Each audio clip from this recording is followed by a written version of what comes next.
যদি জীবনে সফলতা চান, ইজ্জত চান দুনিয়া এবং আখেরাতে, দোষ ধরবেন নিজের, অন্যের করবেন প্রশংসা। বিশ্বাস করেন আমার কথা, আপনি 3 সপ্তাহ মেনে চলেন, এই জায়গায় এমন কিছু শান্তির দেখা আপনি পাবেন যা আপনি কখনো আগে পান নাই। এখানে যারা জামাই আছেন, বিবাহিত, বউ রাগ করলে কিতা করেন? এখন দিমু কিন্তু 3টা, বাইর করে দিমু ফুটবলের মতো লাথি মারা, বাইর। ঠিক? লাভ কি হয়েছে? সবাই হাসছে। আর কোনো লাভ হয়েছে? আচ্ছা, আপনাদের এলাকায় মামলা আসেনি? সবচেয়ে, আমার তেমন ধারণা নাই, তবে আমি বলছি, দেখেন সবচেয়ে বেশি মামলা হচ্ছে জায়গা নিয়ে। জায়গা নিয়ে মামলা করে কার কি লাভ হয়েছে আমার একটু দেখান। জুতার তলা ক্ষয় ছাড়া, টাকা নষ্ট হওয়া ছাড়া, কালা চুল সাদা হওয়া ছাড়া, টেনশনে গুম না হওয়া ছাড়া কার কি লাভ হয়েছে দেখান। কিন্তু আপনি যদি ইসলামের সেই পদ্ধতিটা মানতেন, আপনার ডবল লাভ হতো। আল্লাহ বলছেন, মান জাআ বিল হাসানাতে ফালাহু আশরু আমসালিহা। বান্দারে, দেশি হিসেবে দেশে মামলা দে, তোর অধিকার আছে, কিন্তু বান্দা হিসেবেও তো রবের কাঠগড়ায় একটা মামলা দিতে পারতি। আল্লাহ, এই জায়গা আমারও না, আমার ভাইয়েরও না, তুমি দয়া করে তারও থাকতে দিছো, আমারও থাকতে দিছো, কিন্তু আমার ভাই, চাচা, জেঠা, মামা ক্ষমতার বলে, টাকার বলে আমার জায়গা দখল করছে। তোমার বান্দা কি করছে বিচারটা তোমারে দিলাম, তারপরে না দেখতেন কি করতো। আপনি মামলা এটা তো দেন নাই। বুঝতে পারছি কথা? আল্লাহ, আমি যাওয়ার পর আমার নামে 3টা দিয়েন মামলা। আগে মামলা দিলে মানুষ ইজ্জত হারাইতো, এখন মামলা দিলে বলে ইজ্জত বাইরে যায়। অবস্থা এরকম হয়ে গেছে না?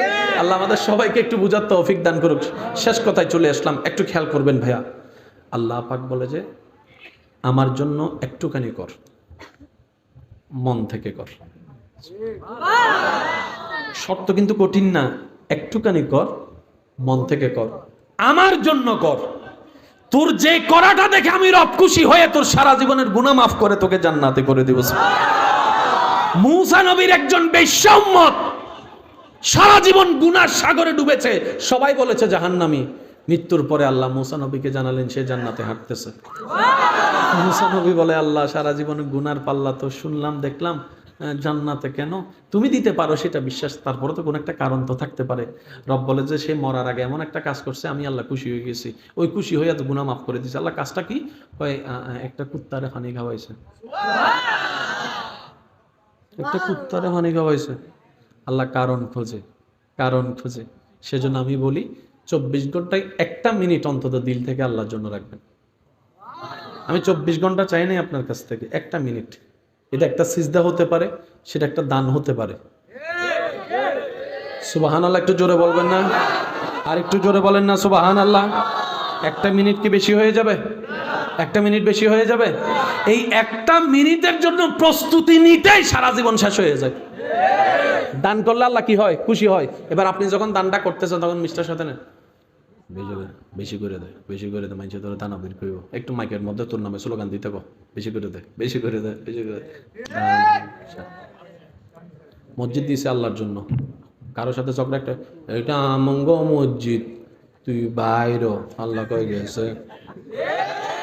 7 লাখ টাকা খরচ করে আল্লাহরা রাজি করতে যায়, হজ করে আসে। আসার পরে যখন পোস্টারে, আমার ভাইয়েরা, উনি তো হজ করতে আগে যাওয়ার আগেই তো ওনারা পোস্টার করছে, নামটা আলহাজ দেয় নাই। আইসা যখন দেখেছে নামের আগে আলহাজ নাই, 7 লাখ টাকা খরচ করছি আলহাজ লাগানোর জন্য, দিলি না কা, যাইতাম না। সারা জীবন মানুষের উপকার কইরা কোন একটা কথার মধ্যে, তোরে খাওয়াইছিলাম যে বুঝলে গেছ, সওয়াব কামাই 1টা, গুনাহ করি 10টা। এই কথায় যারা একমত আছেন আওয়াজ দিয়ে বলেন ঠিক কিনা? আল্লাহ যদি আহকামুল হাকিমিন হয়ে ন্যায় বিচার শুরু করে, একজন বান্দা জান্নাত পাবেন, দাঁড়ান। সেদিন লাগবে নবী রাহমাতুল লিল আলামিনের সুপারিশ। সুবহানাল্লাহ বলবেন না? আরো জোরে। নবী, মনে একটা কথা বলি, শেষ। আল্লাহ যখন পাকড়াও করবে, আল্লাহর হাবিব হচ্ছে নবী রাহমাতুল লিল আলামিন। আমাদের কর্মে আমাদেরকে গুনাই নিয়ে জাহান্নামে নিয়ে যাচ্ছে, জান্নাত পাওয়া তো দূরের কথা। আমার যেটা বিশ্বাস, জান্নাতের আমার যোগ্যতা নাই, আপনারটা আপনি ভালো জানেন। জান্নাত পাওয়া তো দূরের কথা, ঘ্রাণ পাওয়ারও যোগ্যতা আমার আপনার নাই। সেই দিন নবী সিজদায় পড়ে যাবে, আল্লাহকে বলবে, আল্লাহ আমার উম্মত যদি জাহান্নামে থাকে আমি মোস্তফা জান্নাতে যাব না। আল্লাহ পাক বলবেন আপনি জান্নাতে না ঢুকলে তো জান্নাত উদ্বোধনই হবে না।